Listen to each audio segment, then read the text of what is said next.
Hi, my name's Alison Heath, the longevity rescuer and the host of the EMF Summit. It's hard not to get angry. Recently, I developed EHS, which is electromagnetic hypersensitivity. And they're predicting that by the year 2017, 50% of the population will be EHS. They'll be getting sick from the wireless devices that are around us, from the electromagnetic radiation that we're experiencing. The last thing I want to do is be angry. I started interviewing people. I got very curious about what this was all about. For me, I am loving health. I want to be vibrantly healthy. I want to explode with energy and enjoy life to the fullest. And all of a sudden, I wasn't able to do that.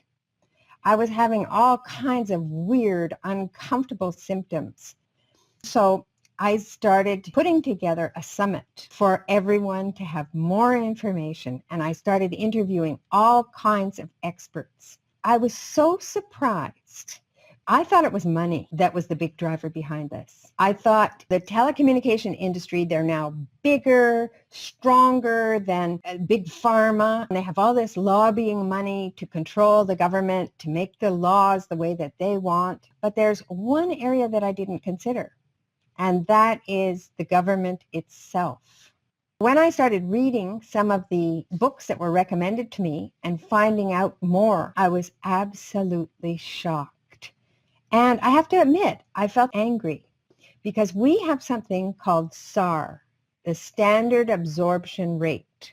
And this is the rate that is supposed to, the level that's supposed to be put there to protect us.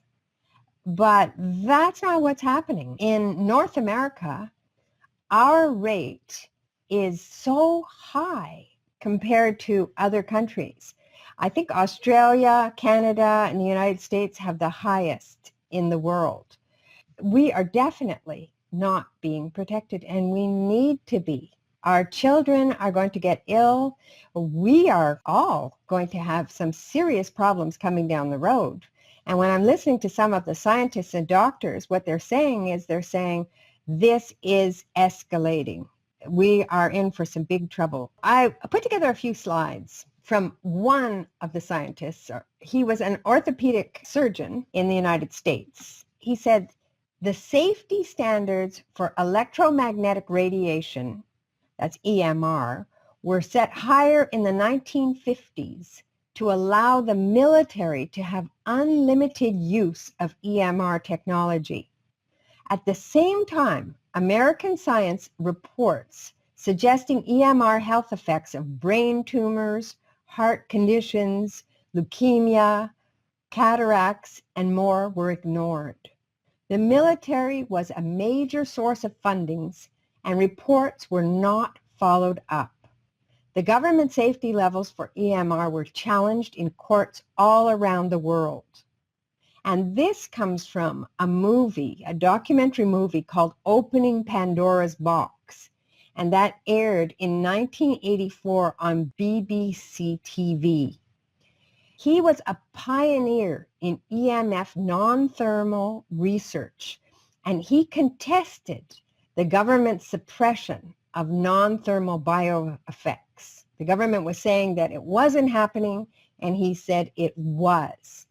In his book that was published in 1990 called Cross Currents, The Perils of Electropollution, he details why it is in the government's interest not to protect us from low-level electromagnetic radiation. The military organism was designed on the 10 MV standard.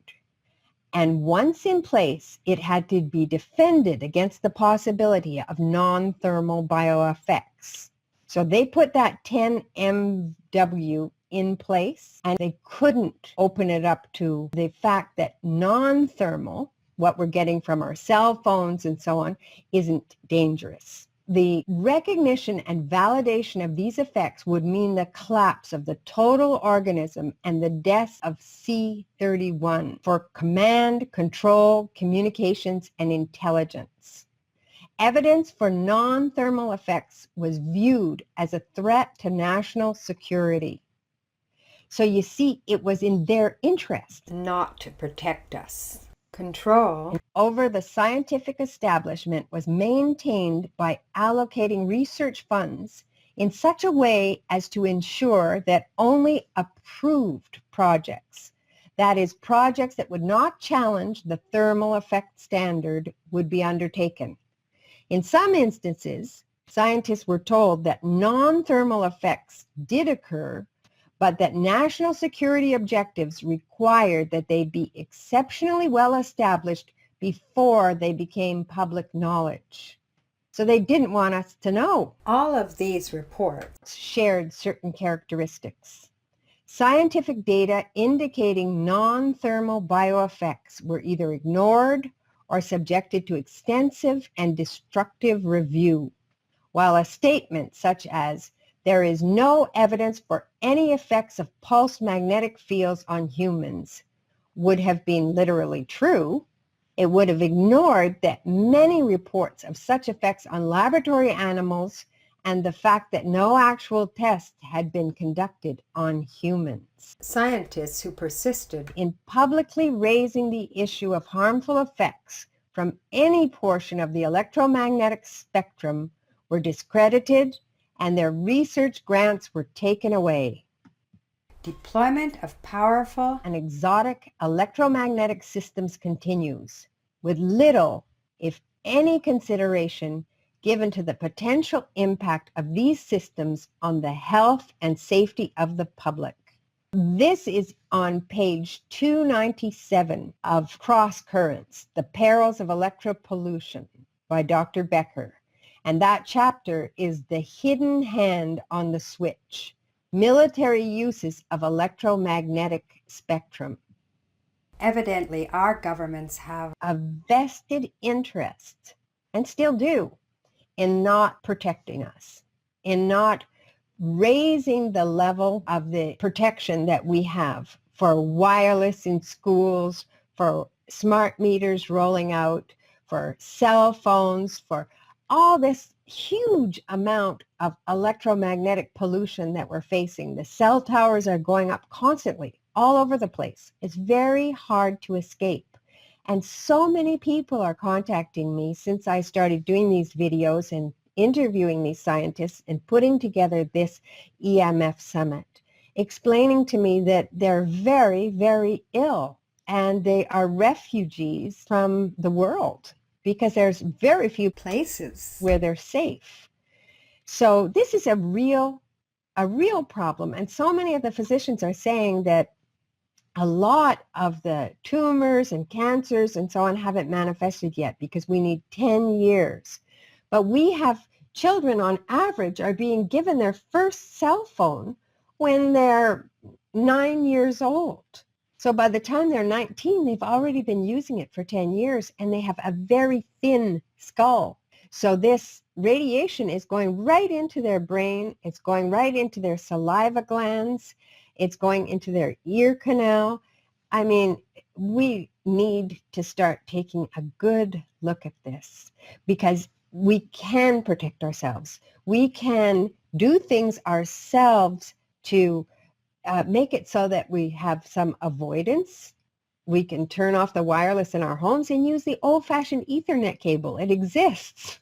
So there are many things we can do. We can filter our home. We can shield home. We can make it a safer environment for children. So instead of getting angry, let's get wise. Let's accumulate the knowledge that we need to understand how this is affecting the brain. Understand that the military has been using low-level electromagnetism as biological weapons, as warfare. So they don't necessarily want us to know of the harm that can be done. There would be an awful lot of lawsuits from people that have been subjected to these tests and so on. So be wise. Arm yourself. Join me on the EMF Summit. And together, let's make this the best year yet.